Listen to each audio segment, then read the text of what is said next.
سورۃ الفاتحہ قرآن حکیم کی وہ واحد سورت ہے کہ جس کی فضیلت قرآن میں آئی ہے۔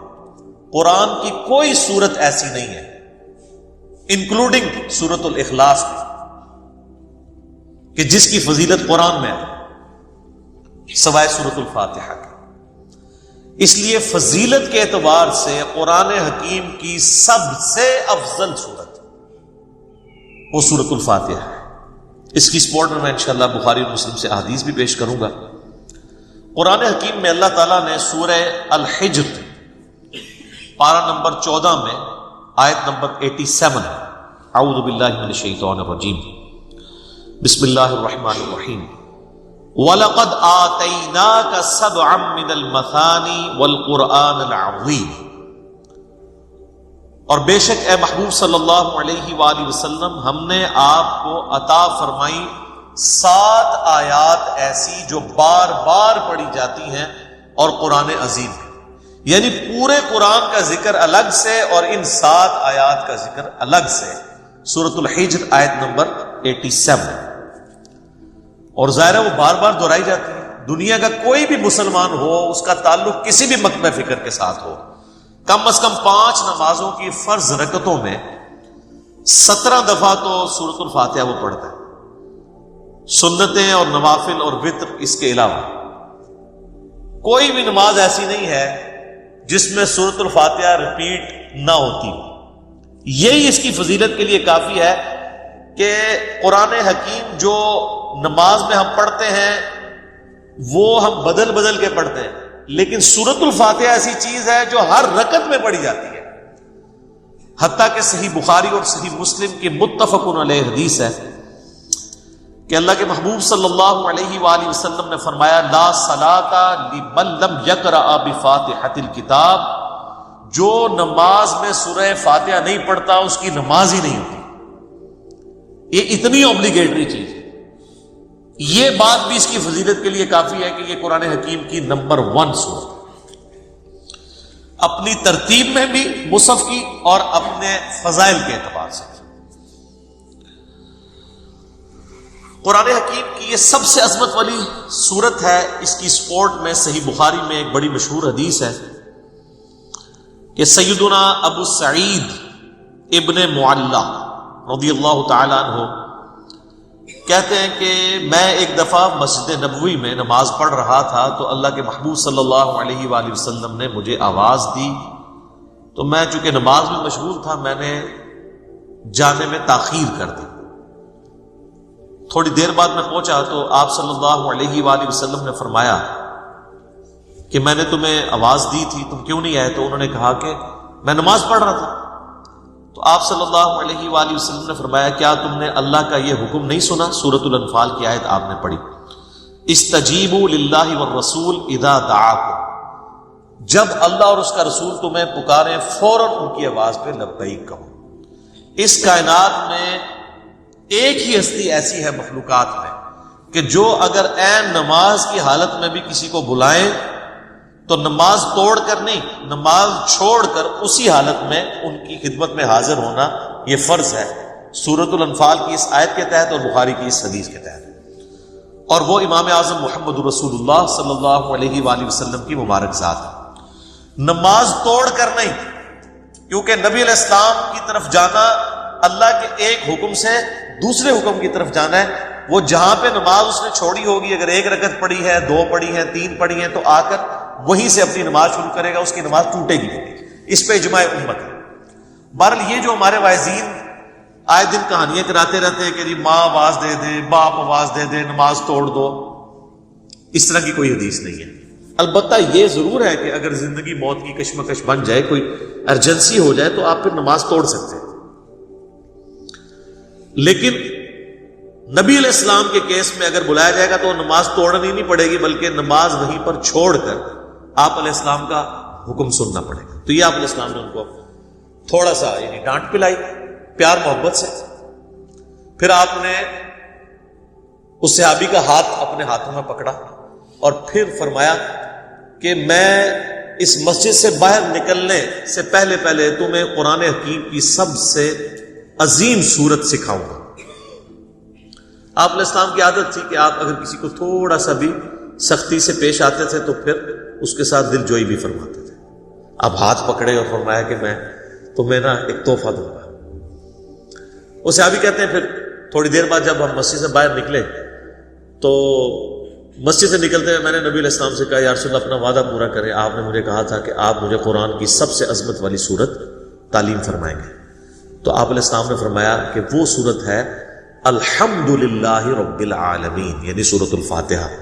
اور پھر آپ علیہ السلام نے ساتھ ہی یہ سورہ ہجر کی آیت نمبر 87 بھی پڑھی کہ یہ وہ جو قرآن حکیم میں آیا ہے وَلَقَدْ آتَيْنَاكَ سَبْعًا مِّنَ الْمَثَانِ وَالْقُرْآنِ الْعَظِيمِ, یہ ہے وہ سورت جو قرآن حکیم میں اللہ نے مجھے عطا کی, جو 7 آیات بار بار دہرائی جاتی ہیں.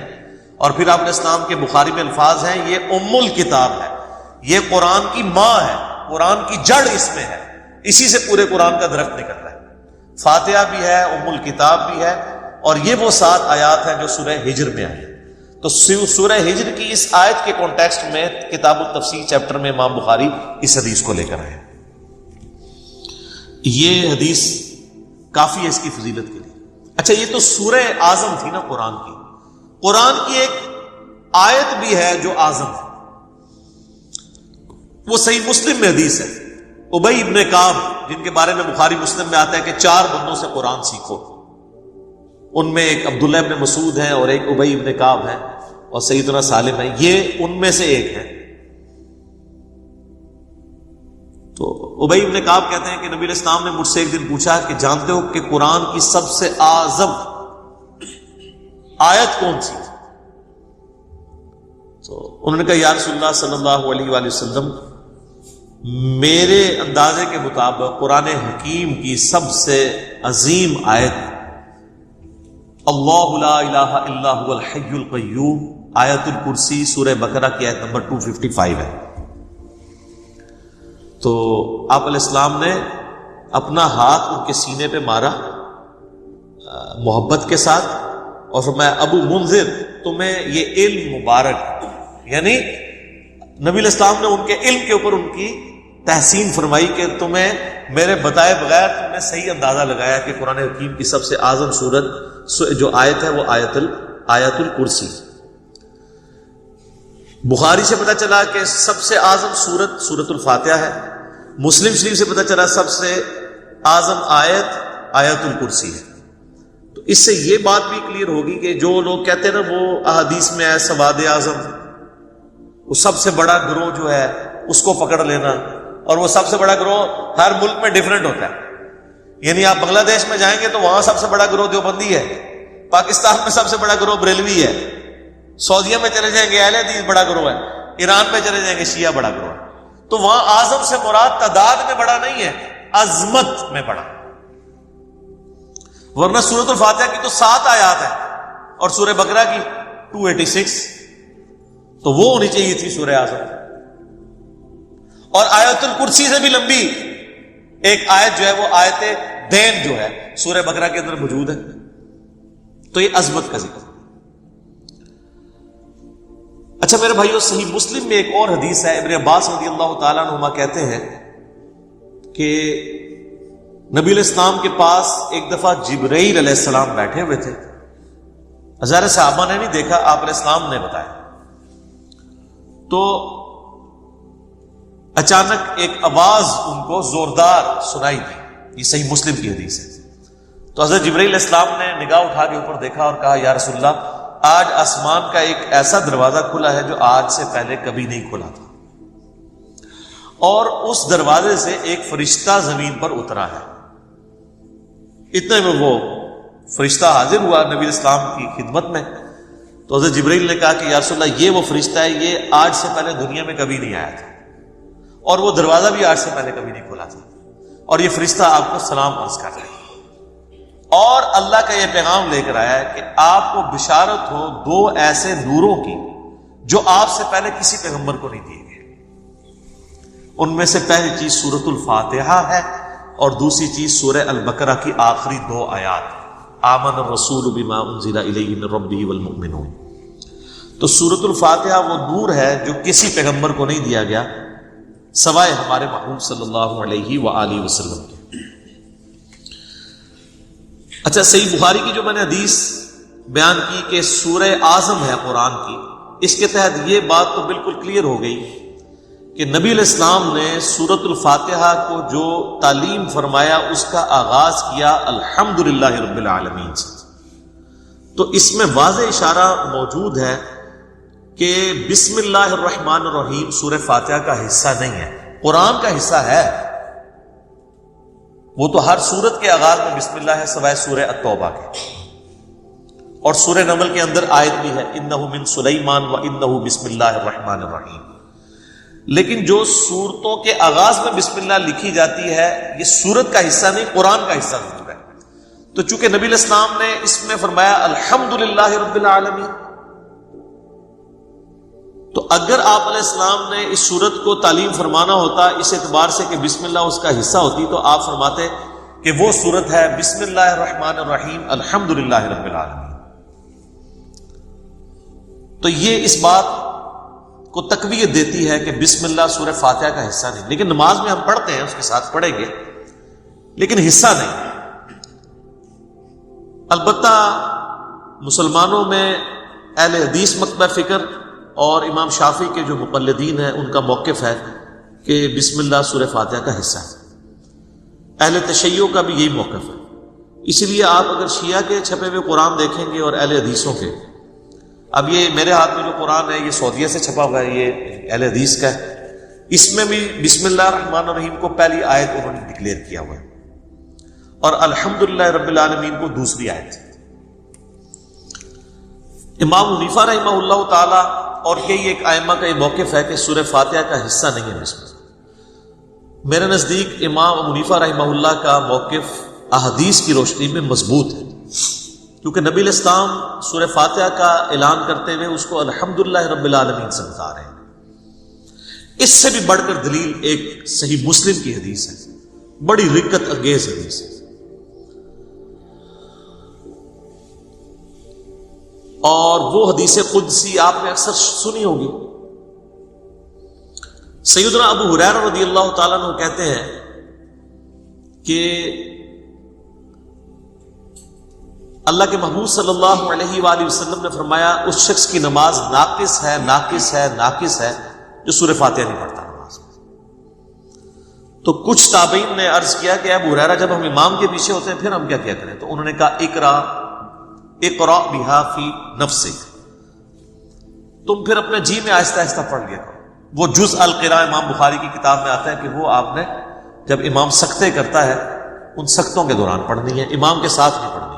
اب یہ الگ سے ایک ٹاپک ہے، میں آج اس کو ڈسکس نہیں کروں گا۔ میرا یوٹیوب پہ کلپ ہے امام کے پیچھے فاتحہ اور اس کے ساتھ نیو لکھا ہوا ہے، اس میں نے موقف بیان کیا ہے۔ اور پھر نبی علیہ السلام نے فرمایا حدیث قدسی، یعنی اللہ کا فرمان بزبان محمد رسول اللہ صلی اللہ علیہ وآلہ وسلم، کہ اللہ تعالیٰ فرماتا ہے قسمت الصلاۃ بینی و بین عبدی نصفین۔ اچھا، یہ حدیث شیعہ کے ہاں بھی پائی جاتی ہے جو میں بیان کر رہا ہوں، صحیح مسلم کی، کہ میں نے نماز اپنے اور اپنے بندے کے درمیان برابر تقسیم کر لی ہے، نصف میرے لیے ہے اور نصف میرے بندے کے لیے۔ اور نماز کسے کہا؟ سورہ فاتحہ کو، پوری نماز۔ پھر اللہ تعالیٰ نے فرمایا، نبی علیہ السلام فرماتے ہیں کہ جب میرا بندہ کہتا ہے الحمدللہ رب العالمین، تو میں کہتا ہوں میرے بندے نے میری حمد بیان کی، میری تعریف کی۔ جب وہ کہتا ہے الرحمن الرحیم، تو میں کہتا ہوں میرے بندے نے میری ثنا کی۔ جب وہ کہتا ہے مالک یوم الدین، تو میں کہتا ہوں میرے بندے نے میری تمجید بیان کی، میری بزرگی کا اعتراف کر لیا۔ اور جب وہ کہتا ہے ایاک نعبد و ایاک نستعین، تو یہ میرے اور میرے بندے کے درمیان کامن عہد اور بانڈ ہے، جو میرے بندے نے مجھ سے مانگا میں نے اسے دیا۔ اور جب میرا بندہ کہتا ہے اہدنا الصراط المستقیم صراط الذین انعمت علیہم غیر المغضوب علیہم ولا الضالین آمین، تو میرے بندے نے جو مجھ سے مانگا اس دعا میں نے اسے عطا کر دیا۔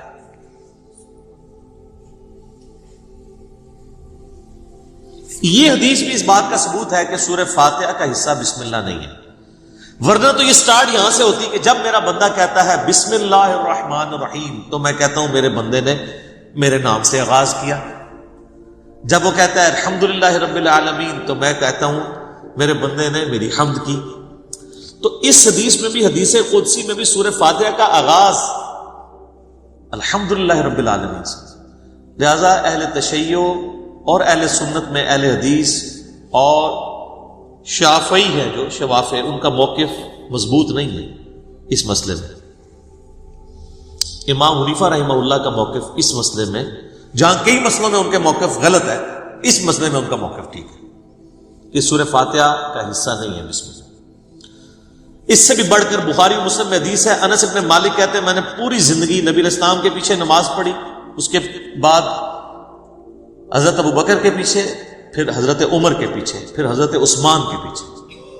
میں نے ان چاروں میں کسی کو بھی قرات کا آغاز نماز میں بسم اللہ سے کرتے ہوئے نہیں سنا، ہمیشہ الحمدللہ رب العالمین سے سنا. وہ ثنا تو خاموشی سے پڑھی جاتی ہے نا، بسم اللہ میں قرات کا آغاز وہ کرتے تھے الحمد سے. اس کا مطلب ہے کہ وہ سورہ فاتحہ سے اسے الگ سمجھتے تھے. اور مسلم میں تو یہاں تک الفاظ ہیں، بلکہ وہ حضرت انس بن مالک تو انکار ہی کر رہے ہیں. وہ کہتے ہیں کہ نبی علیہ السلام اور حضرت ابو بکر و عمر سورہ فاتحہ سے نہ پہلے بسم اللہ پڑھتے تھے نہ بعد میں، یعنی اگلی سورہ سٹارٹ کرنے سے پہلے بھی بسم اللہ نہیں پڑھتے تھے، کنٹینیوشن کے ساتھ پڑھتے تھے. بعض محدثین نے اس کی توجیہ بیان کی کہ اس سے مراد ہے کہ بلند آواز سے نہیں پڑھتے تھے، کیونکہ ثنا اور بسم اللہ آہستہ آواز سے پڑھنا تو ثابت ہے. تو آہستہ آواز سے پڑھنا ہی اس بات کی دلیل ہے کہ اس کو فاتحہ سے الگ کر کے پڑھتے تھے، لہذا وہ فاتحہ کا حصہ نہ ہوا. اچھا، اب ٹیکنیکلی اس کو آپ سمجھیں کہ سورہ فاتحہ کی یہ 7 آیات کیسے پوری ہوتی ہیں. مسلم میں جو یہ ہے نا الفاظ کے آدھی میرے لیے آدھی میرے بندے کے لیے، تو پھر سورہ فاتحہ آدھی ہوتی ہوگی نا کہیں پہ، کیونکہ آدھی میرے لیے اور آدھی میرے بندے کے لیے. تو آئیں پھر آدھی کر کے دیکھ لیتے ہیں. وہ سٹارٹ ہو رہا ہے اس حدیث میں جب میرا بندہ کہتا ہے الحمدللہ رب العالمین تو میں کہتا ہوں میرے بندے نے میری حمد کی. الرحمن الرحیم میرے بندے نے میری ثنا کی. مالک یوم الدین میرے بندے نے میری بزرگی کا اعتراف کیا. 3 آیتیں ہوگی. اس کے بعد آتا ہے ایاک نعبد و ایاک نستعین، یہ میرے اور میرے بندے میں کامن ہے، لہذا یہ آیت پھر سینٹر میں ہوگی، کیونکہ تینوں پہلی آیات جو ہیں وہ اللہ کی تعریف ہے. الحمدللہ رب العالمین، الرحمن الرحیم، مالک یوم الدین. ایاک نعبد و ایاک نستعین عہد ہے، اور کہا یہ کامن ہے، مراد یہ سینٹر میں ہے. اور اس کے بعد جتنی چیزیں وہ دعائیں ہیں، اہدنا الصراط المستقیم یہ بندے کی ہوگی، صراط الذین انعمت علیہم غیر المغضوب علیہم ولا الضالین آمین. یہ 3 آیات اللہ سے دعا ہوئی، یہ بندے کے لیے، اور اس میں الفاظ ہیں جو میرے بندے نے مانگا میں نے دے دیا. پہلی 3 اللہ کی ثنا اور سینٹر والی ایاک نعبد و ایاک نستعین کامن بانڈ. ٹھیک ہو گیا؟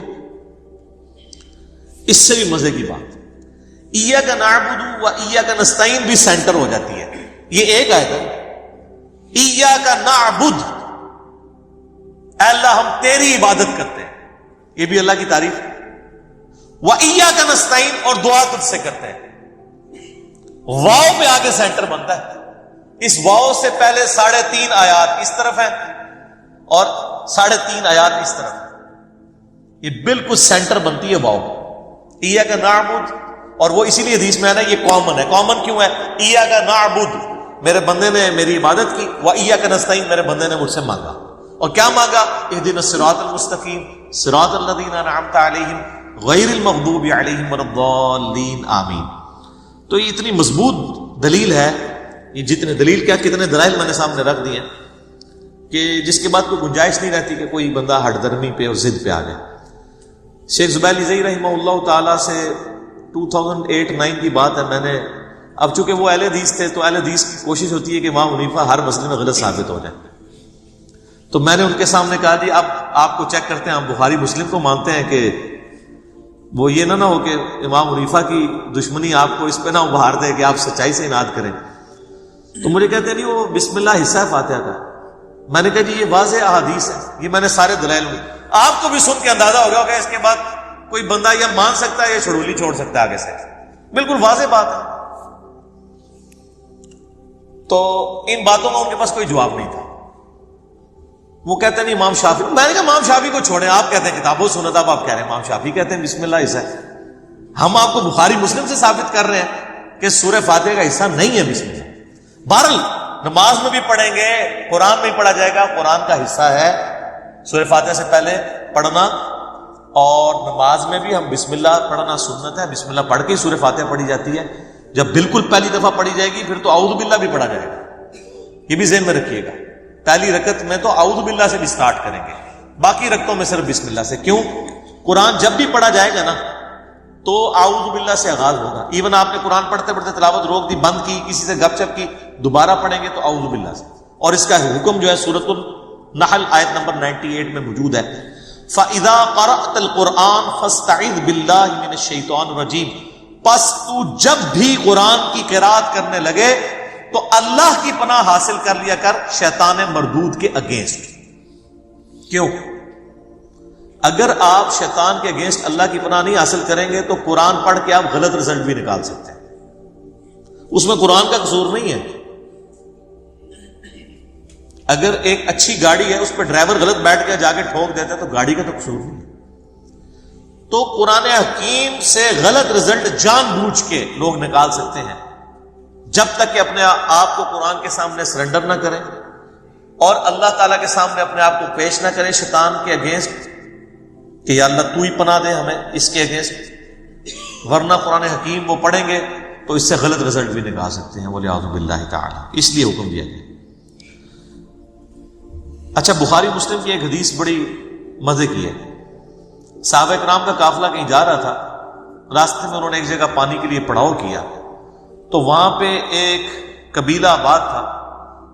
انہوں نے صحابہ کرام کی کوئی مہمان نوازی نہیں کی, لیکن اسی دوران ان کے قبیلے کے سردار کو ایک سانپ یا بچھو نے ڈس لیا. یہ حدیث بخاری میں بھی ہے اور مسلم میں. تو جب وہ سانپ اور بچھو نے ڈس لیا تو وہ صحابہ کرام کے پاس آئے اور کہا کہ تم میں سے کوئی ایسا ہے جو جھاڑ پھونک کر سکتا ہو, دم ڈال سکتا ہو زہریلے جانور کا. تو ایک صحابی نے کہا ہاں مجھے ایک دم آتا ہے, لیکن میں یہ بکریوں کا پورا ریوڑ اس کے عوض معاوضہ دوں گا. مرتے کیا نہ کرتے, پھنسے ہوئے تھے. انہوں نے کہا ٹھیک ہے. اس نے جا کے دم ڈالا سورہ فاتحہ پڑھ کے. تو حدیث کے الفاظ ہیں وہ بندہ اس طرح ہو گیا جیسے مردہ زندہ ہو جاتا ہے اس کے اثر سے. دم بکریوں کا ریوڑ والے کیا. اب صحابہ کرام میں اختلاف ہو گیا. ایک گروہ نے کہا کہ یہ تو آپ نے قرآن پڑھنے کی اجرت لے لی, یہ تو حرام ہے. زیادہ پرہیزگار لوگ بھی ہوتے ہیں نا. دوسرے نے کہا نہیں ہم نے معاوضہ لیا, بالکل ٹھیک ہے. بال یہ طے پایا کہ نبی علیہ السلام سے جا کے فیصلہ کروائیں گے. آپ علیہ السلام کے پاس آئے تو آپ صلی اللہ علیہ وآلہ وسلم نے پہلے تو اس کی تحسین کی کہ تو نے یہ بہت بڑی انوینشن کی ہے, تجھے کس نے بتا دیا کہ سورہ فاتحہ کہ یہ 7 چیزیں نبی علیہ السلام نے کھانے سے منع کیا ہے, اس میں اوجڑی شامل ہے, آنکھیں شامل ہیں, اس طرح کی چیزیں. تو اسپیئر پارٹس جن کو کہہ دیتے ہیں, وہ ہر چیز حلال ہے جاننا. اوجڑی اب تو انہوں نے نئی ٹرم نکالی ہوئی ہے فقہ کے اندر, یہ مکروہ ہے, حرام نہیں ہے. اگر صحیح طریقے سے صفائی کر لیجیے تو جائز ہے. وہ کھاتے ہیں, بڑے شوق سے کھاتے ہیں. ہر چیز حلال ہے جی, حلال جانور کی ہر چیز حلال ہے, آپ کھا سکتے ہیں. جس روایت کی بنیاد پہ انہوں نے کلیم کیا وہ روایت ہی گھڑی ہوئی روایت ہے. ہاں دل نہ مانے علیحدہ بات ہے. مثلا میں نے کبھی مغز نہیں کھایا, مغز تو حنفیوں کے نزدیک بھی حلال ہے, ان 7 چیزوں میں نہیں آتا, میرا دل نہیں مانتا. کئی لوگ زبان اتنے شوق سے کھاتے ہیں, ٹھیک ہے, ہمارا نہیں دل مان رہا ہوتا. بھائی جن کا دل مان رہا ہے ان کو کھانے دیں آپ. اب جو لوگ اوجڑی جن کے منہ کو لگی ہوئی ہے وہ کہتے ہیں جی اوجڑی جیسی چیز ہی کوئی نہیں ہے, تو کھانے دیں آپ. جس چیز کو قرآن حکیم میں آیا کہ اپنی زبانوں سے فوراً نہ کہہ دیا کرو کہ یہ چیز حلال ہے اور یہ حرام ہے بغیر علم کے. اور سنن ابی داؤد میں اسی آیت کے کانٹیکسٹ میں عبداللہ ابن عباس کا قول ہے کہ اللہ نے جو حرام چیزیں کرنی تھی وہ فرما دی ہیں, باقیوں کے بارے میں اللہ تعالیٰ نے یعنی اپنے شریعت کا قلم اٹھایا ہوا ہے. وہ آپ نے خود اس معاملے میں دیکھ لینا, اگر چیز آپ کو پسند ہے آپ کھائیں, نہیں پسند نہ کھائیں. حرام کا فتویٰ نہیں لگائیں گے حلال چیز کے اوپر. حلال چیز جو حلال ہے وہ حلال ہے. گوشت کے کیٹیگری میں جو چیز جانور کی فال کرتی ہے وہ آپ کھائیں گے.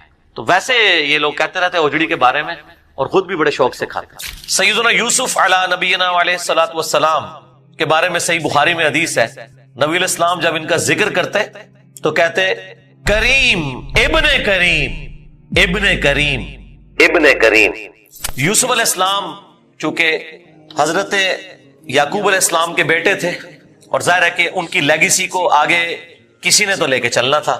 یوسف علیہ السلام کہ 11 بھائی تھے، ان میں سے ایک بنیامین تھے جو ایسے بھائی تھے کہ ماں اور باپ دونوں کامن تھے، اور باقی جو 10 بھائی تھے وہ دوسری والدہ سے تھے ان کے، وہ خالہ بھی لگتی تھی ان کی یوسف علیہ السلام کی، اور ظاہر ہے کہ ماں بھی تھی کیونکہ ان کے والد نے ان سے نکاح کیا ہوا تھا۔ 10 بیٹے اس ماں سے تھے، 2 یہ تھے، اور آپس میں ان کا ایک حسد والا معاملہ ہو گیا شیطان کی وجہ سے، ظاہر ہے کہ اب باپ کی لیگیسی کو کس نے آگے لے کے چلنا ہے، وہ ظاہر ہے وہ تو باپ نے تو ڈیسائیڈ ہی نہیں کرنا، وہ تو اللہ نے ڈیسائیڈ کرنا ہے۔ اب یوسف علیہ السلام کو اللہ تعالیٰ نے ایک خواب دکھایا، اور خواب انبیاء کے حق میں وحی الہی ہوتا ہے۔ بخاری مسلم میں حدیث ہے کہ خواب نبوت کا 46واں حصہ ہے۔ حضرت ابراہیم علیہ السلام کو بھی خواب میں ہی دکھایا گیا تھا، سورہ صافات میں آتا ہے کہ میں اپنے بیٹے کی قربانی کر رہا ہوں، اسی لیے انہوں نے اسے ایگزیکیوٹ کرنے کی کوشش کی، اور اللہ تعالیٰ نے فدیہ بھیج دیا۔ لیکن ایگزیکیوٹ اتنی بڑی ایکٹیویٹی کو کرنا کہ بیٹا قربان کرنا، اسی لیے تھا کہ وہ وحی الہی تھا۔ یوسف علیہ السلام کو اللہ تعالیٰ نے چھوٹی عمر کے اندر ہی 10-12 سال کی عمر میں ہی یہ خواب دکھایا کہ 11 ستارے اور سورج اور چاند انہیں سجدہ کر رہے ہیں۔ اس خواب کا ذکر انہوں نے اپنے والد سے کیا۔ ظاہر ہے اس زمانے میں تو والد ہی ڈائریکٹ ٹریننگ کیا کرتے تھے اپنی اولاد کی، اور ایک بڑی فرینکنس ہوتی تھی، اور پھر نبی کی اولاد۔ حضرت یعقوب علیہ السلام کو پتا چل گیا کہ میری اس نبوت کا وارث اب یہ ہونے والا ہے، یعنی 12 بچوں میں سے اس کے سر کے اوپر یہ تاج نبوت سجنا ہے۔ تو ظاہر ہے باقیوں نے تو حسد کرنا ہے، حسد تو آ ہی جاتا ہے، آدم علیہ السلام کے بیٹوں میں آیا تھا، تو یہ اولاد آدم والا ہی معاملہ ہے۔ بہرحال وہ حسد آیا۔ حضرت یعقوب علیہ السلام نے یوسف علیہ السلام سے کہا تھا کہ اس خواب کا ذکر تم نے اپنے بھائیوں سے نہیں کرنا، ورنہ وہ تمہارے خلاف کوئی نہ کوئی چال چلیں گے۔ لیکن بہرحال یہ خواب والی بات کسی طریقے سے لیک ہو گئی، یوسف علیہ السلام نے تو نہیں کی، لیکن شاید آپ کی بیوی نے سنی اور انہوں نے باقی بیٹوں تک بات پہنچا دی۔ بہرحال کچھ ہوا ایسا معاملہ، اور ان کو اس اعتبار سے بھی اشارے مل گئے کہ یوسف علیہ السلام کے ساتھ زیادہ برتاؤ ایکسٹرا آرڈنری کرتے تھے یعقوب علیہ السلام، کیونکہ انہیں پتا تھا کہ یہ اللہ کے پیغمبر ہیں، اور انہوں نے اس توحید کی دعوت کو میرے بعد آگے لے کر چلنا ہے۔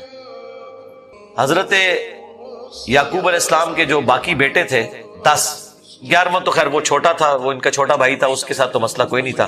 وہ 10 بیٹوں نے اپنے باپ سے کہا کہ ہم دیکھتے ہیں کہ آپ بڑے پوزیسو ہیں یوسف کے معاملے میں، اسے آپ ہمارے ساتھ بھیجیں، یہ بھی ہمارے ساتھ کھیلا کودا کرے، جب ہم اپنے جانوروں کو چرانے کے لیے لے جاتے ہیں تو اس کو بھی ساتھ لے جائیں گے، تھوڑی اس کی بھی آؤٹنگ ہو جائے گی۔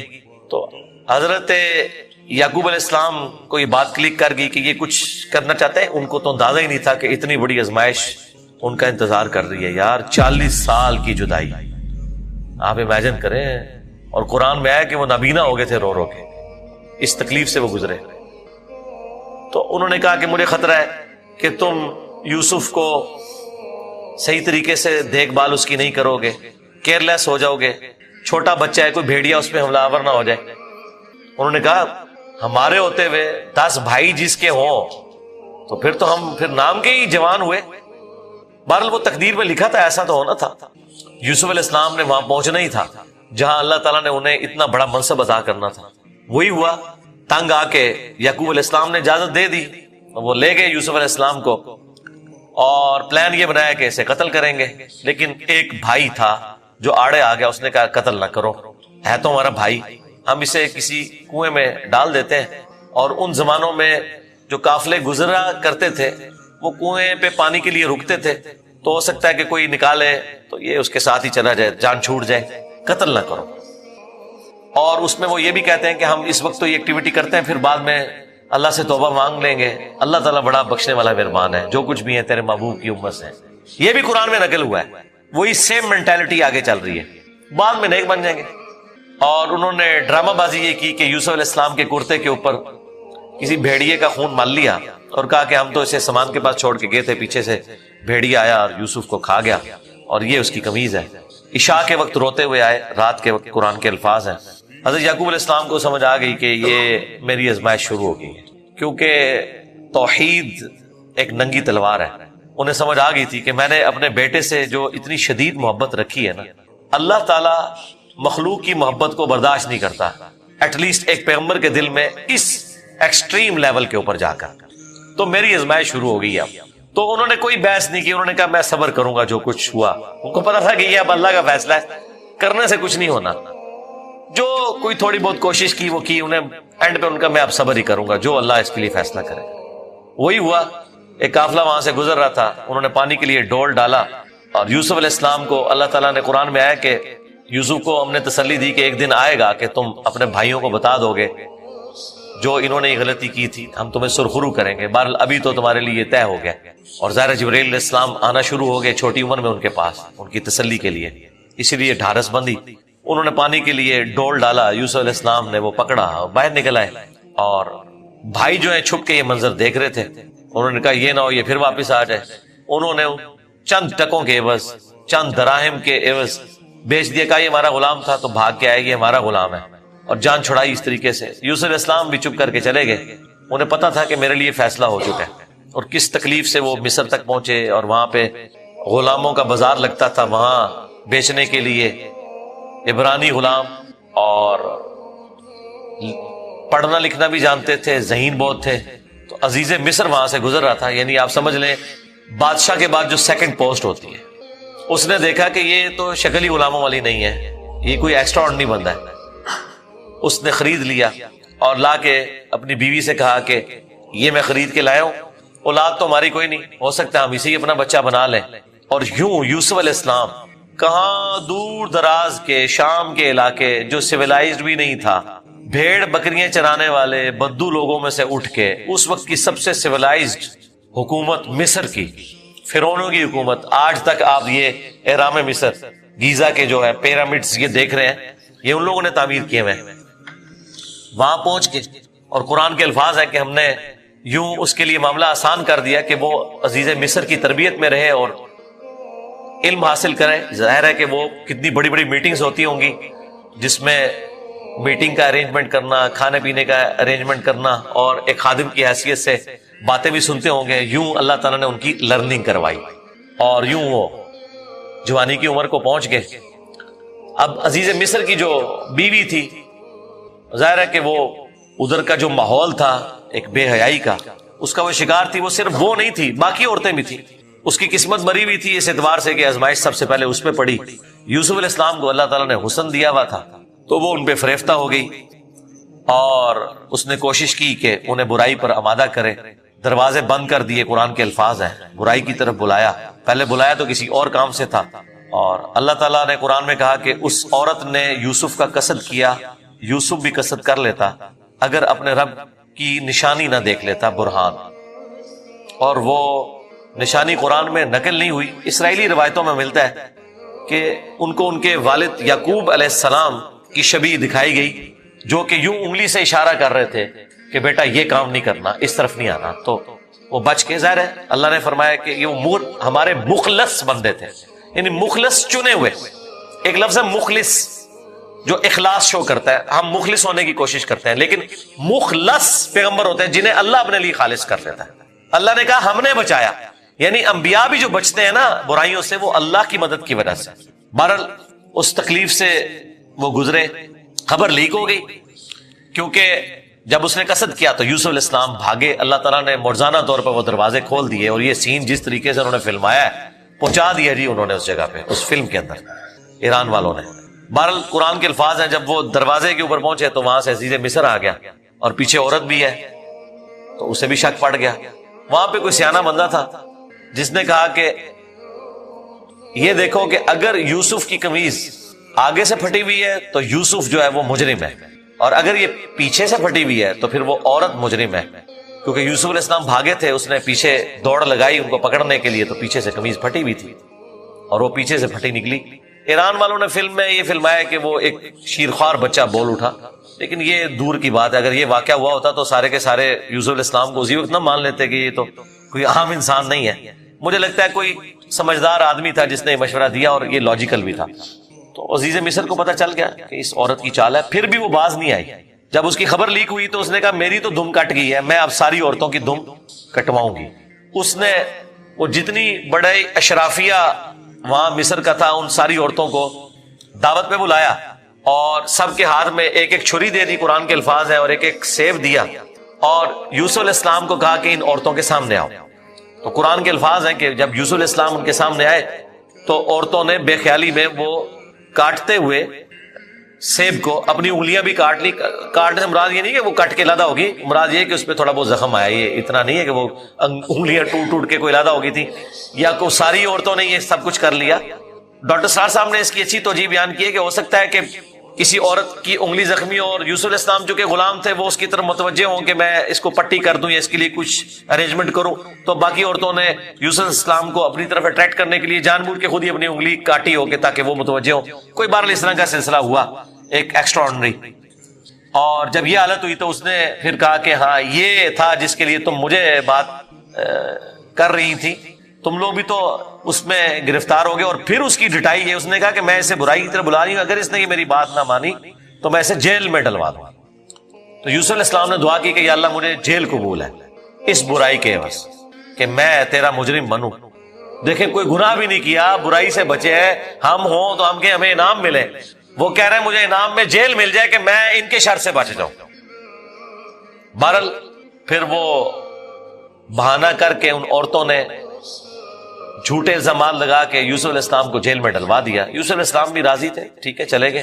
آلموسٹ 9 سے 10 سال تک وہ جیل میں رہے, اور وہ جیل کا جو انہوں نے سین فلمایا ہے وہ بندہ دیکھ نہیں سکتا. جو وہاں پہ کس پرسی کی حالت تھی بال انہوں نے گزاری, لیکن آپ کے اخلاق سے متاثر ہو کے دعوت توحید بھی وہاں پہ پہنچی. اور اسی دوران 2 ایسے قیدی تھے کہ ان دونوں نے الگ الگ خواب دیکھے, اور انہوں نے یوسف علیہ السلام سے کہا کہ آپ اچھے بھلے معلوم ہوتے ہیں, اگر آپ تعبیر بتا سکتے ہیں. اور ان کا میں اس کی تعبیر جو بتاؤں گا وہ تعویل ہوگی, پھر وہ مقدر ہو جائے گی. اور وہ خواب انہوں نے اپنا بیان کیا. ایک نے خواب یہ بیان کیا کہ میں نے یہ دیکھا کہ میں اپنے رب یعنی اپنے اس بادشاہ کو شراب نچوڑ کے دے رہا ہوں. دونوں کے قتل کے فتوے جاری ہو چکے ہوئے تھے. تو یوسف علیہ السلام نے اسے کہا کہ تم عنقریب چھوٹ جاؤ گے. دوسرے نے دیکھا کہ میرے سر کے اوپر روٹیوں کا ایک ٹوکرا ہے اور اس سے جانور پرندے کھا رہے ہیں, تو ان کا تم سولی دیے جاؤ گے اور تمہاری لاش سے جانور کھائیں گے. اور وہی ہوا. اور قرآن کے الفاظ ہیں کہ جسے نجات ملنے والی تھی اسے یوسف علیہ السلام نے کہا کہ جب تم چھوٹ جاؤ تو اپنے بادشاہ سے میرا ذکر کرنا کہ میرے ساتھ یہ زیادتی ہوئی ہے. لیکن قرآن کے الفاظ ہیں کہ شیطان نے وہ ذکر بھلا دیا. ظاہر ہے اللہ نے تو کوئی اور ہی فیصلہ کیا ہوا تھا. اور یوں آلموسٹ 9 سے 10 سال ان کے جیل میں کٹ گئے, یہاں تک کہ اس بادشاہ کا جو بیٹا ہے وہ تخت نشین ہوا اور اس نے خواب دیکھا. ظاہر بادشاہ کو اللہ تعالیٰ اس طرح کے خواب دکھایا کرتا تھا. مخلوقات کو دیکھنے کی ذمہ داری اللہ تعالیٰ نے بادشاہوں کے اوپر ہی رکھی ہوئی ہے جو ان کے انڈر رعایا ہے, کہ 7 دبلی پتلی گائے جو ہے وہ نیل سے نکل کے 7 موٹی گایوں کو کھا رہی ہیں, اور 7 خشک بالیاں ہیں اور 7 جو ہیں وہ ہری بالیاں ہیں. اب یہ بڑا ایک ایکسٹراڈنری خواب تھا. اس نے اپنے وہ سارے تعبیر بتانے والے بلائے, سب کے سب عاجز آ گئے. تو وہ جو چھوٹ چکا تھا ایک قیدی, وہ بادشاہ کا بڑا قریبی تھا جو اسے شراب بنا کے دیتا تھا, اسے یاد آیا کہ ہاں ایک شخص قید میں ہے. اور یاد کب آیا دیکھیں 9-10 سال کے بعد. اس نے کہا میں ایک ایسے شخص کو جانتا ہوں کہ جو آپ کو اس کی تعبیر بتائے گا. تو وہ بادشاہ نے کہا ٹھیک ہے اسے لے آؤ یہاں پہ. یوسف علیہ السلام نے تعبیر بتا دی جو باقی معبر نہیں بتا سکے. بادشاہ کو بھی لگا یہ تعبیر اسی طریقے سے کہ 7 خوشحالی کے سال آئیں گے اور اس کے بعد 7 سال آئیں گے 7 ایئرز قحط سالی کے, جس میں آپ یہ والا غلہ جو سٹور کیا ہوگا وہ استعمال کریں گے, اور پھر اس کے بعد بارش ہوگی. 7 سال تک بارش نہیں ہوگی, اور ان 7 سالوں کے لیے آپ نے اپنی وہ والی گندم سنبھال کے رکھنی ہے جو ان خوشحالی کے 7 سالوں میں خوب پیداوار ہوگی. تو بادشاہ نے کہا انہیں بلا کے لاؤ. انہوں نے کہا نہیں پہلے میرا وہ مسئلہ حل کریں جو میرے اوپر الزامات لگا کے ان عورتوں نے اندر کیا.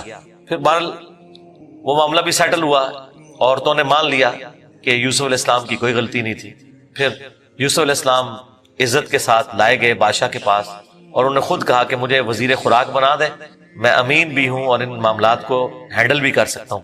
پھر انہوں نے جس طریقے سے ان معاملات کو ہینڈل کیا اور کہا کہ آپ نے گندم کے دانوں کو بالیوں سے باہر نہیں نکالنا. یہ سٹوریج کا طریقہ بھی یوسف علیہ السلام کو اللہ تعالیٰ نے سکھایا. یوں گندم خراب نہیں ہوتی, سال ہر سال آپ استعمال کر سکتے ہیں. آج بھی گندم اسی طریقے سے سٹور ہوتی ہے. اب وہ قحط سالی صرف مصر تک نہیں تھی, شام تک بھی پھیل چکی تھی, اور وہی بھائی بالآخر گندم کی تلاش میں مصر آئے. انہیں تو پتہ ہی نہیں تھا کہ ان کا بھائی یہاں کا بے تاج بادشاہ بن چکا ہے. یوسف علیہ السلام نے انہیں پہچان لیا. ان تو سوچے نہیں تھا کہ یہ سب کچھ ہوا. کوئی اس وقت انٹرنیٹ کوئی اس طرح کی تو چیز ہے ہی نہیں تھی. تو یوسف علیہ السلام نے انہیں غلہ دیا اونٹ بھر کے, اور جاتے ہوئے خادمین کو کہا کہ ان کی جمع پونجی بھی آپ نے ان کے اسی سامان کے اندر رکھ دینی ہے تاکہ یہ متاثر ہوں اور اگلی دفعہ پھر آئیں. اور پھر ان سے انٹرویو کیا تو انہوں نے کہا ہمارے تو اس طرح بھائی ہیں, ایک بھائی ہے وہ ہمارے والد صاحب تو اس کو اپنے سے جدا نہیں ہونے دیتے, اس کے اندر وہ اپنے اس بیٹے کو تلاش کرتے ہیں جسے بھیڑیا کھا گیا تھا, اور وہ بیٹا سامنے تھا. یوسف علیہ السلام کے بارے میں اللہ تعالیٰ فرماتا ہے کہ یوسف علیہ السلام یہ باتیں سن رہے تھے اور دل ہی دل میں کہہ رہے تھے کہ تم ظالم ہو, لیکن اللہ کی طرف سے اجازت نہیں تھی. ان کا اچھا پھر تم دیکھ رہے ہو اس بھائی کا بھی سامان میں تمہیں دیتا ہوں, اگلی بار اس بھائی کو ساتھ لے کے آؤ گے ورنہ میں تمہیں سامان نہیں دوں گا. ظاہر ہے کسی بہانے سے تو بلانا تھا نا. اور واپس جب پہنچے انہوں نے دیکھا یہ تو اتنا فیاض بادشاہ ہے, اس نے تو ہماری وہ جمع پونجی جو بھی تھا, کوئی کاٹن لے کے گئے تھے, اس وقت تو بارٹر سسٹم ہوتا تھا نا, وہ واپس کر دی ہے. تو اپنے والد سے کہا کہ آپ اپنا وہ بیٹا بھی بھیجیں, وہ تو بڑا اچھا بادشاہ ہے. تو ان کا نا ایک دفعہ تم اسی کے بھائی کو لے گئے تھے وہ واپس نہیں آیا, اس کو تو میں اب ہلاک نہیں کروں گا. ان کا ابا جی پھر بھوکے ہی مریں گے. آپ کون سے شیخ عبد القادر جیلانی ہے کہ آپ نگاہ مار کے یہ کچھ کر لیں؟ ہاں تو اور کیا, گندم کے لیے انبیاء ان کی اولادیں, اور یہ تو ہمیں سکھاتے ہیں کہ جی بڑے سے بڑا غوث قطب ابدال کسی صحابی کے پاؤں کی خاک بلکہ گھوڑے کے قدموں کی خاک نہیں ہے. تو قرآن میں تو کچھ اور ہی مل رہا ہے. اب بڑی فاقے آ رہے ہیں کہ کیا کریں. ان کا ٹھیک ہے بس دوسرا بھی اب دیتا ہوں. اور پھر اس میں انہوں نے ایک جملہ بولا کہ قریب ہے کہ اللہ تعالیٰ مجھے میرا یوسف بھی واپس کر دے. انہیں پتا چل گیا کہ ابھی بھی میری آزمائش باقی ہے. میں نے یوسف کو بنیامین میں تلاش کرنا شروع کر دیا تھا, ابھی بھی وہ والی کامل توحید جو اللہ کو ریکوائرڈ ہے نا, جو پیغمبر سے ریکوائرڈ ہے, ایکسٹرا آرڈنری, والذین آمنوا اشد حبا للہ, اس کا بھی اعلیٰ ترین درجہ. تو انہوں نے کہا بہرحال مجھ سے پکا عہد کرو کہ اس بھائی کو واپس لے کے آؤ گے یہاں تک کہ سارے قتل ہو جاؤ, پھر تو معافی ہے, ادروائز تم لوگ زندہ واپس آئے اور اس کو نہ لائے میں تمہیں معاف نہیں کروں گا. ان کا جی ابا جی عہد کرتے ہیں, جی میں فکر ہو جائے آپ, ایسے ہی ہوگا. لے گئے.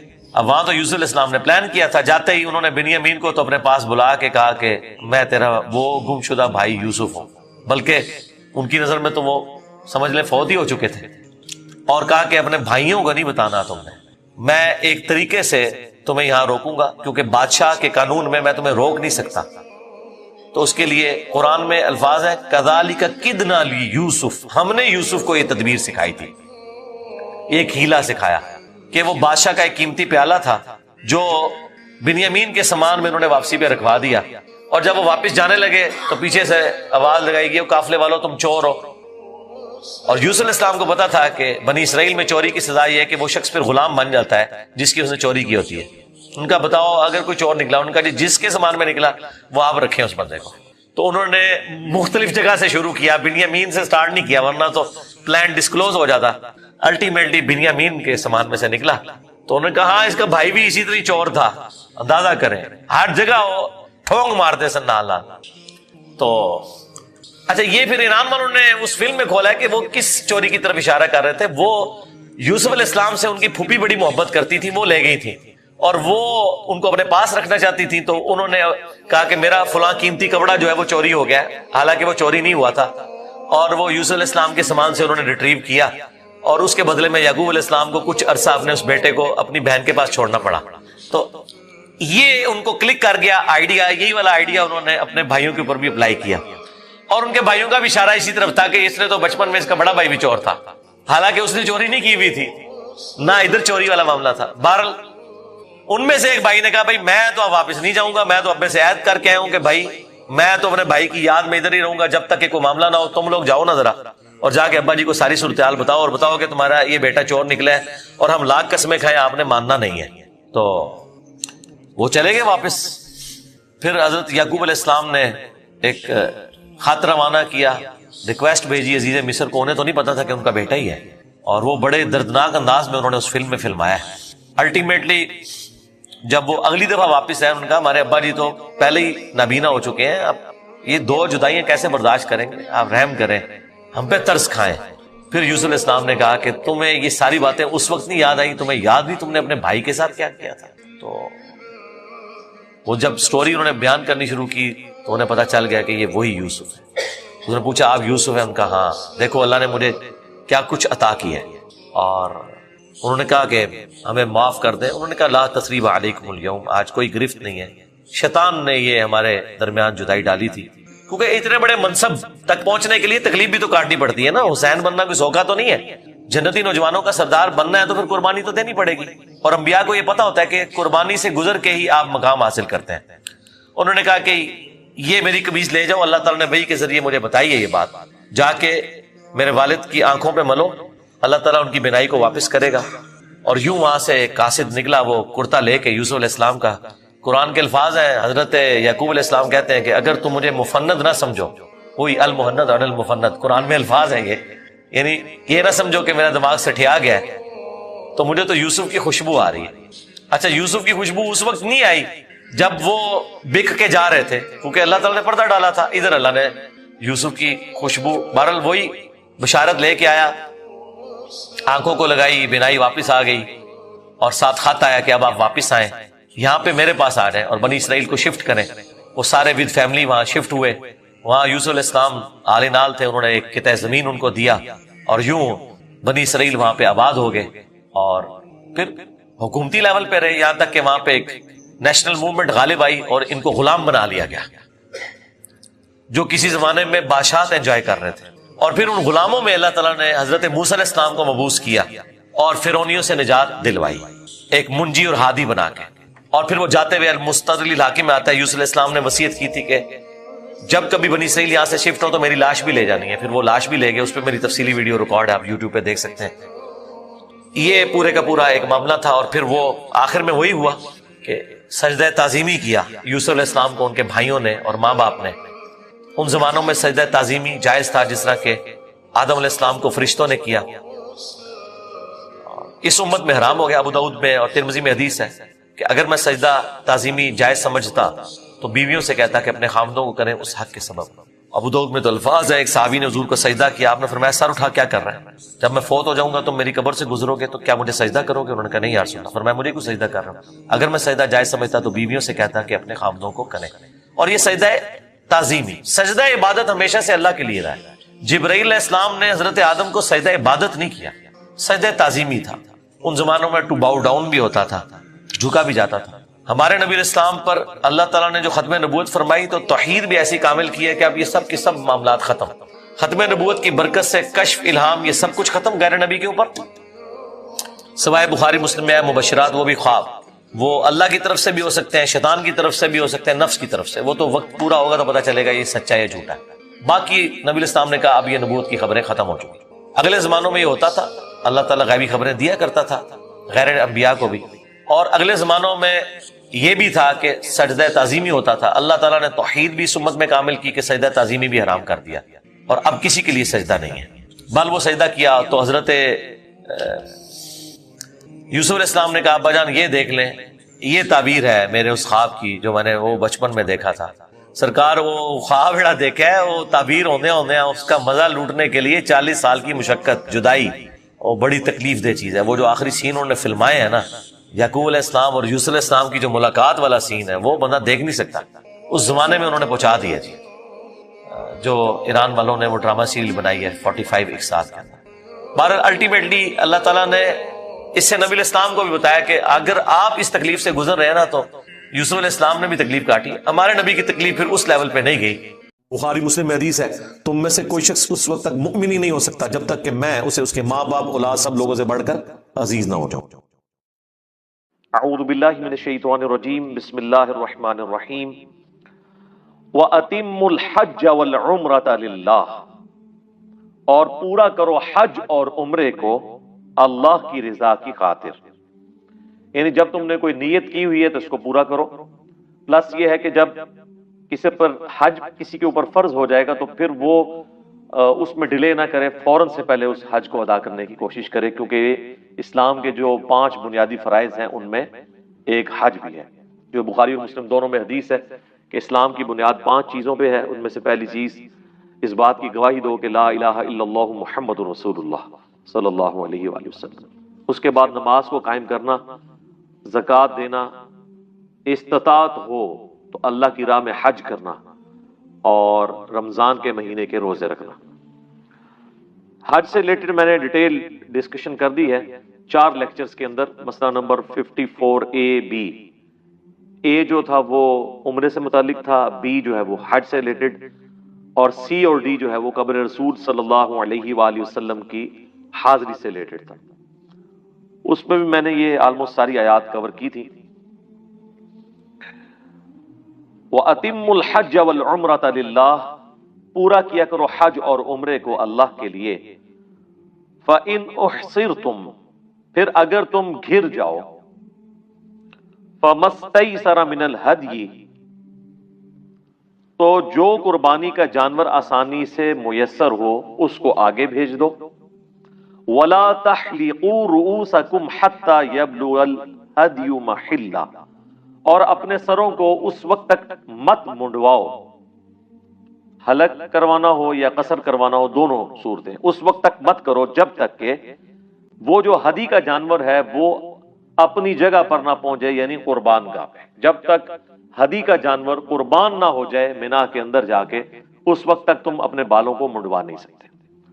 آپ کو پتا ہے کہ نبی اسلام کی مبارک زندگی میں بھی ایک اس طرح کا واقعہ ملتا ہے ہمیں صحیح بخاری میں ڈیٹیل کے ساتھ.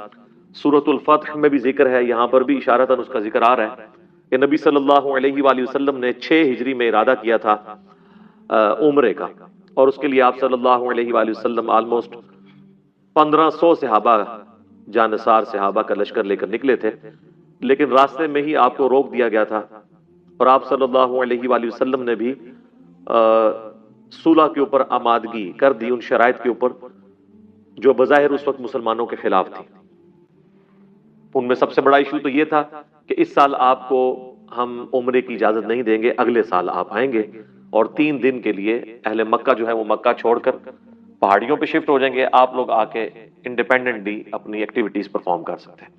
تو لہٰذا وہ جو عمرہ تھا اس کی قضا پھر آپ علیہ السلام نے نیکسٹ ایئر میں دی. 6 ہجری کے اندر صلح حدیبیہ ہوگی، حدیبیہ کے مقام کے اوپر بخاری میں بڑی ڈیٹیل حدیث ملتی ہے.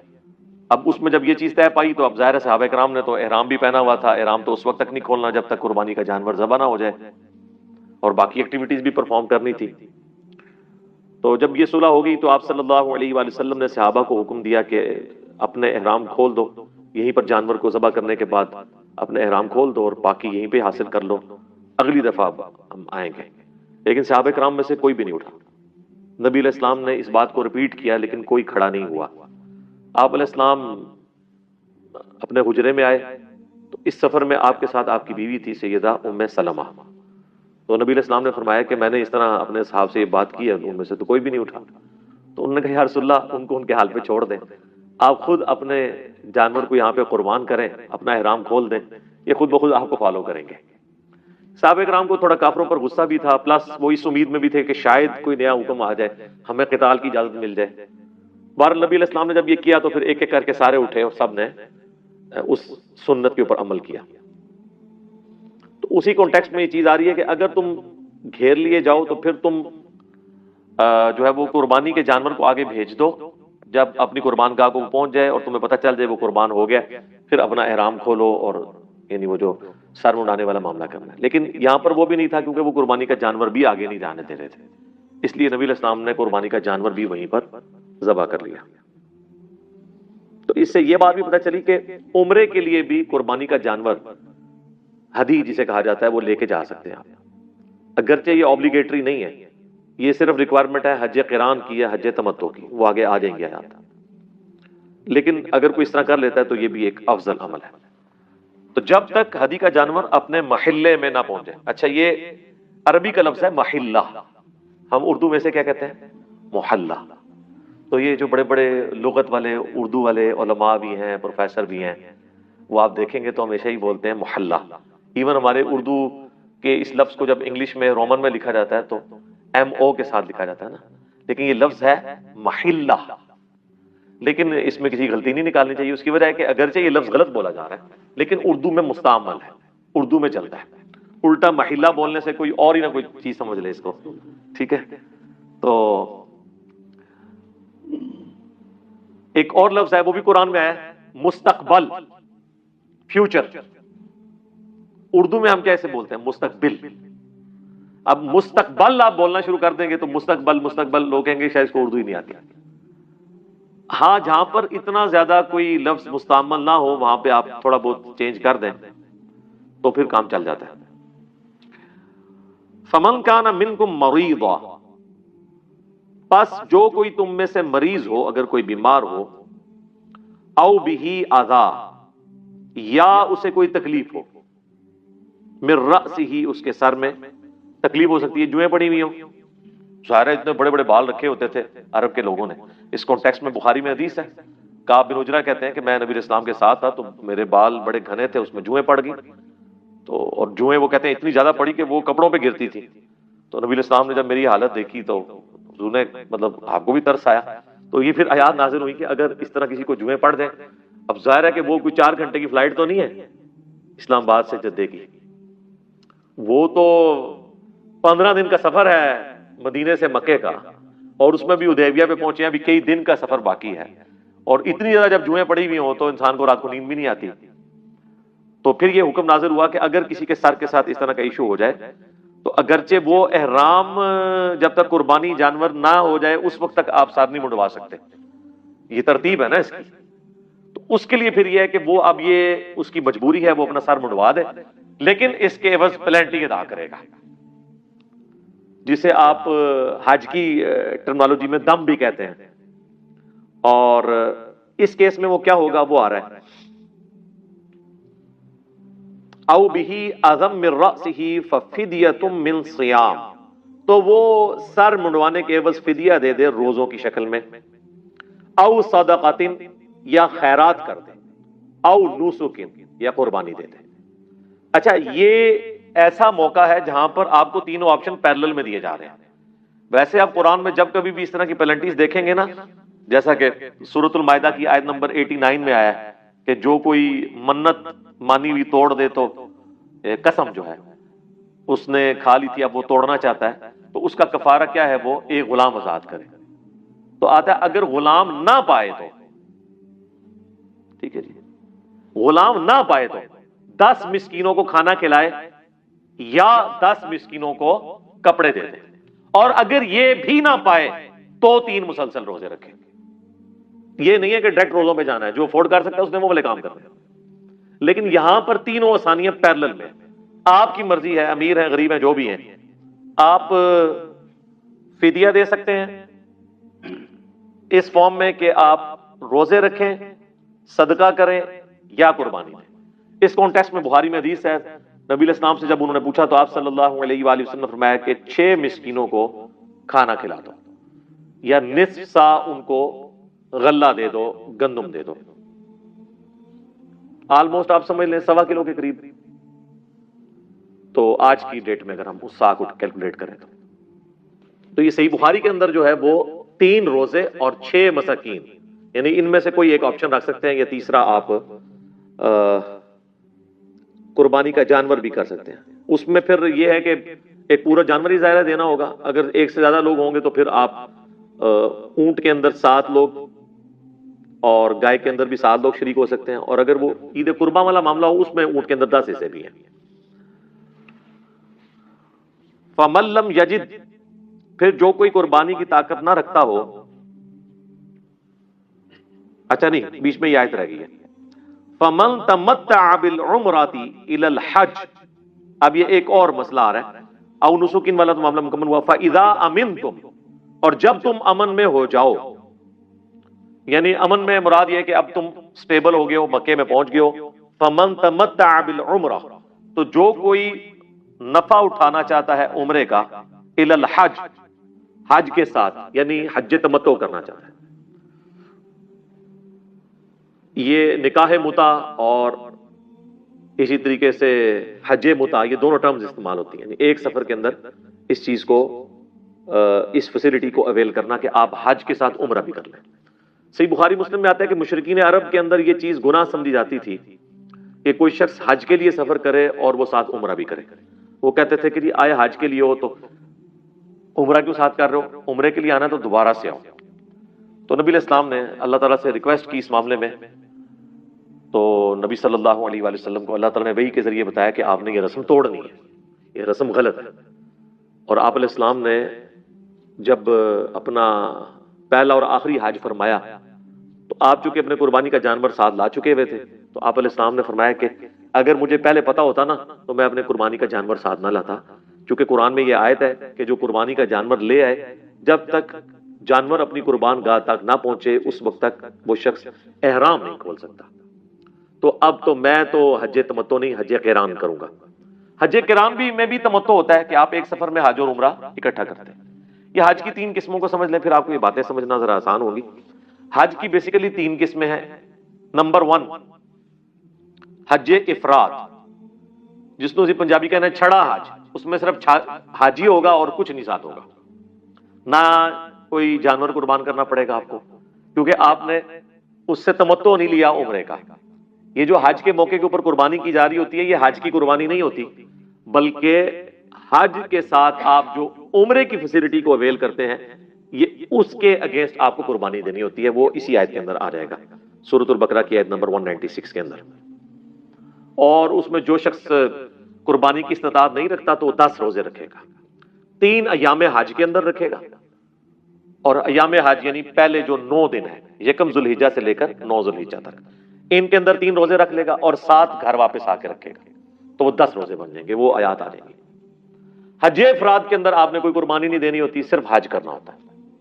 حج جو تمتع ہے اس میں آپ عمرہ بھی ساتھ کرتے ہیں اور حج بھی ساتھ کرتے ہیں، فائدہ اٹھاتے ہیں، اور فائدہ یہاں تک اٹھاتے ہیں کہ آپ اگر پہلے پہنچ گئے مکے کے اندر، ابھی حج کی ایکٹیویٹیز کے دن باقی ہیں جو 8 ذوالحجہ سے شروع ہوتے ہیں، تو آپ اپنا احرام کھول دیں۔ ہم نے حج تمتع کیا تھا، دنیا میں آلموسٹ 95% زیادہ لوگ حج تمتع کرتے ہیں، کیونکہ وہ پہلے ہی لے جاتے ہیں وہاں پہ آپ کو، تو آپ عمرہ کر کے احرام کھول دیتے ہیں۔ ابھی تو 8-10 دن حج میں پڑے ہوتے ہیں، اب 8-10 دن احرام کی پابندیاں کوئی کس طرح برداشت کرے گا کہ کوئی آپ نے ناخن بھی نہیں کاٹنے، بال بھی نہیں اور ٹوٹنے چاہیے، اور باقی آپ نے پورا پروٹوکول، کوئی اس طریقے سے کھجلی بھی نہیں کرنی، سر پہ کوئی چیز بھی نہیں رکھنی، اتنی ساری پابندیاں۔ تو نبی اسلام نے پھر صحابہ کو حکم دیا کہ جنہوں نے عمرہ کر لیا ہے عمرہ کرنے کے بعد احرام کھول دیں۔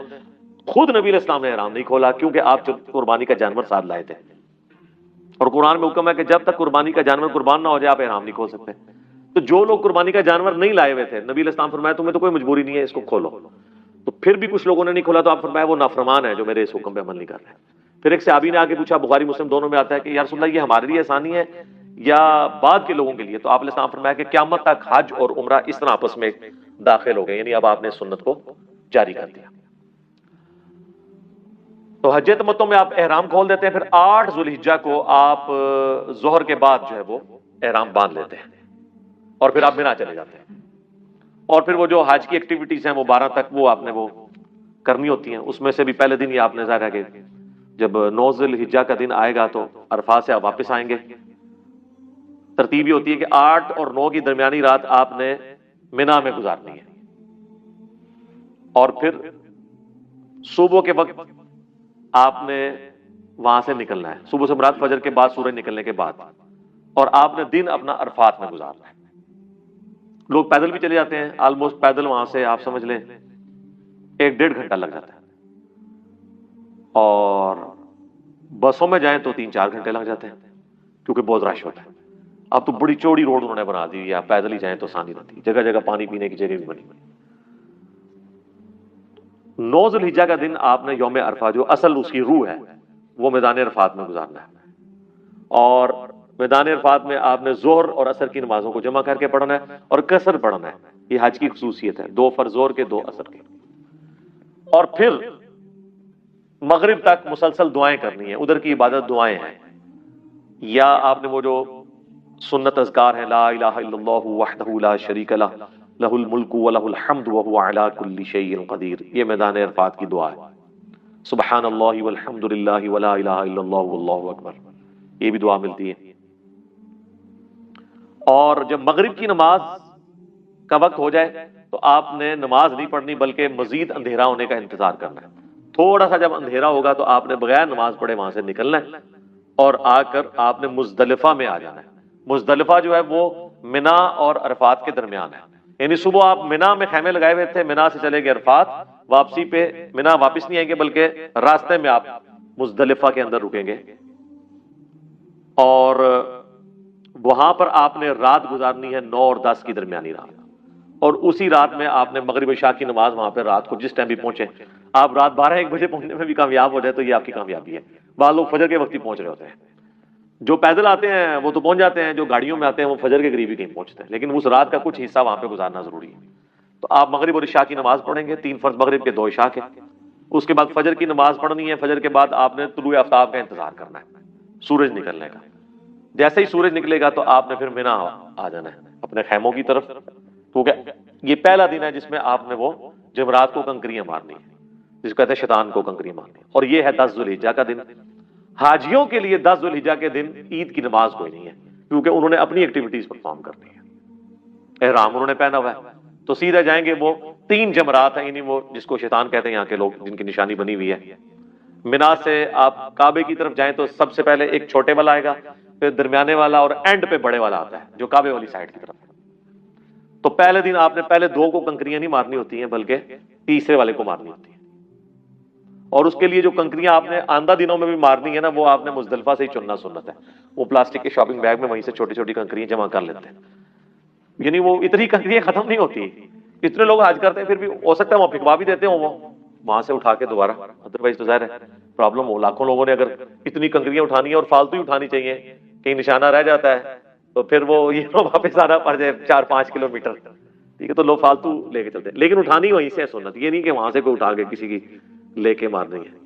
درمیانی سی چنے کی سائز کی کنکریاں، اور وہی وہ مقام ہے جہاں پہ آپ کو پتا بڑی بھگدڑ مچا کرتی تھی، بڑے لوگ شہید ہوتے تھے۔ اب تو خیر وہ انہوں نے اس کو کئی سٹوریز بنا دیا اور ٹائمنگ ڈسکس اس طرح کی بھی ہے انہوں نے ڈسٹریبیوٹ کے لوگ آسانی کے ساتھ یہ کام کر رہے ہیں۔ پہلے دن مسئلہ نہیں ہوتا، کیونکہ پہلا دن تو آپ کے پاس پورا ہوتا ہے نا کنکریاں مارنے کے لیے، صبح کے وقت آپ جا کے مار سکتے ہیں، بس کنکریاں مارتے ہی آپ نے پھر قربانی کرنی ہے۔ قربانی کرنے اگر خود چلے گئے پھر تو پورا دن ہی لگ جائے گا، تو بہتر یہ ہے کہ کسی ایک بندے کو ہائر کریں جس کو آپ سارے گروپ کے جانور لے کے دے دیں، اسے فون پہ بتا دیں، یا اگر بینک میں جمع کروایا تو بینک والوں نے آپ کو ٹائمنگ دی ہوتی ہے، اس کے مطابق آپ قربانی ہو جائے گی۔ قربانی ہوتے ہی پھر اب آپ آزاد ہیں کہ اپنے سر کے بال منڈوائیں، احرام کھول دیں اور سادہ کپڑوں میں آ کے طواف زیارت کریں۔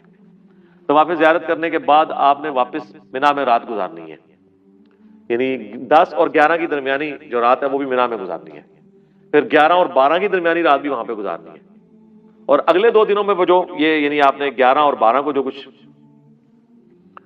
کرنا ہے وہ اس میں آپ نے تینوں کو کنکریاں مارنی ہوتی ہیں۔ خیر یہ پورا ایک طریقہ ہے، میں ساری اس کی نٹی گریٹیز میں تو پھر 1 گھنٹہ اور لگ جائے گا، میں ایک چیز بتاؤں۔ اوورآل میں آپ کو بتا رہا ہوں کہ حج تمتع میں یہ ہوتا ہے کہ آپ نے احرام کھول دینا ہوتا ہے عمرہ کر کے، اور دوبارہ 8 ذوالحجہ کو باندھنا ہوتا ہے۔ قران میں یہ ہے کہ آپ نے احرام چلاتے رہنا ہے حتیٰ کہ آپ ساری حج کی ایکٹیویٹی پرفارم کرتے ہوئے وہاں تک پہنچے۔ تو نبی علیہ السلام نے حج قران کیا تھا، لیکن وہ بھی تمتع کی ایک شکل ہے کہ آپ نے نفع تو اٹھا لیا ہے، تو اس کے لیے قربانی ضرور دینی ہوتی ہے، وہ اب آگے ذکر آ جائے گا۔ فمن تمتع بالعمرہ، جو کوئی نفع اٹھائے گا عمرے کا، الی الحج، حج کے ساتھ، یعنی حج قران کرے یا حج تمتع کرے، فمستیسر من الہدی، تو جو اسے قربانی کا جانور میسر ہو وہ دے گا۔ فمن لم یجد، تو جو کوئی اس کی طاقت نہ رکھے یعنی اتنا غریب ہے، فصیام 3 ایام، تو وہ 3 دن کے روزے رکھے گا، فی الحج، حج کے دنوں میں، وسبعۃ اذا رجعتم، اور 7 رکھے گا جب واپس آئے گا، تلک عشرۃ کاملہ، یہ ہوئے پورے 10۔ 3 یعنی حج کے دنوں میں وہیں پہ رکھنے ہوں گے۔ حج کے دن کون سے ہیں؟ 1 ذوالحجہ سے لے کے 9 ذوالحجہ تک، اور 10 کو تو آپ روزہ نہیں رکھ سکتے، منع ہے۔ بہتر تو ہے کہ 9 ذوالحجہ کبھی نہ آئے، لیکن اگر مجبور نہ آ جائے تو خیر ہے، کیونکہ حج کے لیے 9 ذوالحجہ کا روزہ نہیں ہے، لیکن حرام نہیں ہے، اگر اس دن میں آ جائے تو رکھ سکتا ہے۔ تو 7 روزے گھر آ کے رکھے، لیکن یہ کام کوئی بھی نہیں کرتا، سب لوگ قربانی دیتے ہیں۔ جو ظاہر ہے حج پہ پہنچنے میں کامیاب ہو جائے آج کے دور میں، اس کے لیے قربانی دینا تو کوئی مسئلہ نہیں ہوتا۔ روزے تو یہ یعنی ظاہر ہے کہ ایک زیادہ مشکل فٹیک والا کام ہے نا، تو لوگ قربانی دیتے ہیں۔ ذالک لمن لم یکن اہلہ حاضر المسجد الحرام، یہ رعایت اس کے لیے ہے جس کے گھر والے مسجد حرام کے قریب نہ رہتے ہوں۔ جس کے گھر والے مسجد حرام کے قریب رہتے ہوں گے تو پھر وہ حج افراد ہی کرے گا، اسے حج تمتع یا حج قران کرنے کی ضرورت نہیں، وہ تو جب چاہے عمرہ کر سکتا ہے۔ اس کے لیے نہیں ہے، یہ آفاقیوں کے لیے جو باہر سے آ رہے ہوتے ہیں، ان کے لیے ظاہر ہے زندگی میں ایک دفعہ ہی انہوں نے جانا ہے، تو اللہ نے آسانی دی ہے کہ ایک سفر میں آپ عمرہ اور حج جمع کر سکتے ہیں۔ اچھا، بعض لوگ وہاں پہ یہ کرتے ہیں کہ وہ تنعیم پر جا کر نہ بار بار جا کے احرام باندھتے ہیں، وہ 2 ریال لیتی ہے وہ ہائیسٹ، وہاں پہ لے جاتے ہیں وہ جہاں مسجد عائشہ بنی ہے سلام اللہ علیہا، وہ صحیح بخاری میں حضرت عائشہ کا ایک کیٹاسٹرافک کنڈیشن والا معاملہ، ان کو پیریڈز آ گئے تھے حج کے دوران، تو نبی الاسلام نے ان کے پیریڈ